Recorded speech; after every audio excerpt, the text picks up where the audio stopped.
About 3 months ago, I decided to create a YouTube channel where I can share my book reviews in an animated form. I was excited and started to further research how a channel like this should look like, and that's when I bumped into my first major roadblock. I found out it's not just that there are channels like this out there, but they are way better than what I can produce right now. I went from excited to devastated in just a couple of minutes. Because what if I create a video and it's so bad I make a fool out of myself? No, that can't happen. So the only logical thing to do is not to do anything at all, right? I hadn't done anything yet, but I was already so afraid I was ready to give up. I kept looking at those channels that already made it. It's easy for them, they've got all the talent in the world. Thoughts like this circled around my head. Somehow I convinced myself that those guys were born with all the skills needed to make the animations. Sounds stupid? I absolutely agree.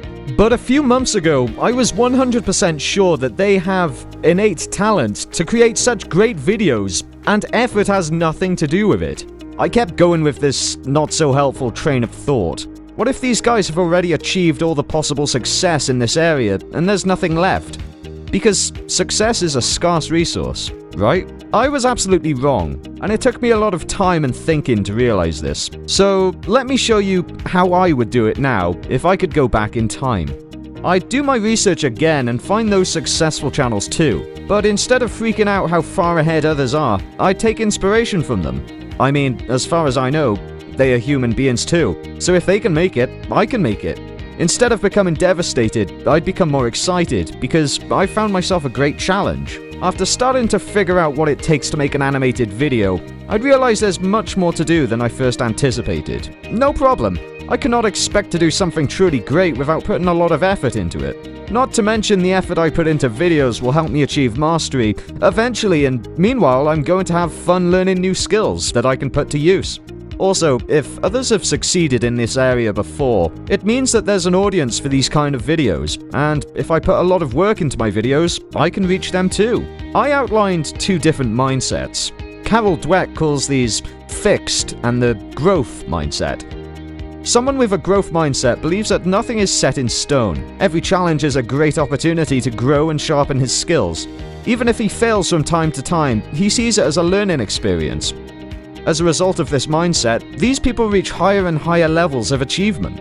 Someone with a fixed mindset assumes that, for example, his intelligence is something given. He cannot change it in any meaningful way, and even worse, he looks at every challenge and evaluates whether it helps him maintain his smart image or doesn't. As a result of this mindset, they may reach far less than they are capable of because they're afraid of taking on great challenges.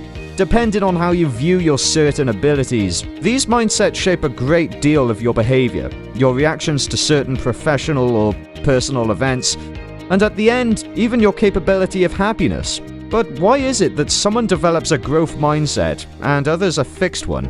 It has to do with how they've been praised. The kids whose parents praise their talents develop a fixed mindset eventually. Why wouldn't they? They connect the feeling of love and appreciation with being talented, so they will try to do their best to be talented, or at least look as though they were talented. Failing doesn't really fit into the image of a talented person, so they do their best to avoid challenges. But with avoiding challenges, they can't grow to their full potential. On the other hand, those whose parents and teachers praise their efforts most likely develop a growth mindset. They connect the positive emotions with the effort, so they can take on bigger and bigger challenges.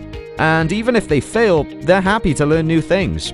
So what are the pillars of a growth mindset, and how can you avoid the fixed mindset? Someone with a fixed mindset thinks his abilities are static, and he develops his confidence around this fact. Meanwhile, a person with a growth mindset believes that his abilities can be developed, so he has a true desire to learn and grow. His confidence is based on something that is in his power to control. Coming from their beliefs, people with fixed mindsets avoid challenges. They give up easily because there's a possibility that they could fail at a true challenge and think it would make them look bad. They see criticism as a personal attack against their intelligence, and if someone else succeeds in their field, they view it as a threat. Meanwhile, someone with a growth mindset jumps into challenges because it's a sure way to learn something new. They persist in their efforts and take criticism well because they don't see it as an attack. but something they could learn from. They find inspiration and lessons in someone else's success, and try to surround themselves with people they can learn from. The growth mindset is not something you're born with. It's something that you acquire and work on every day to make it into something truly great. Let me know in the comments, in which areas of your life do you have a fixed mindset that you want to turn into a growth one? Also, make sure to check out Tom Bilyeu's interview with the author of Mindset, Carol Dweck, on Inside Quest's channel by clicking on the link.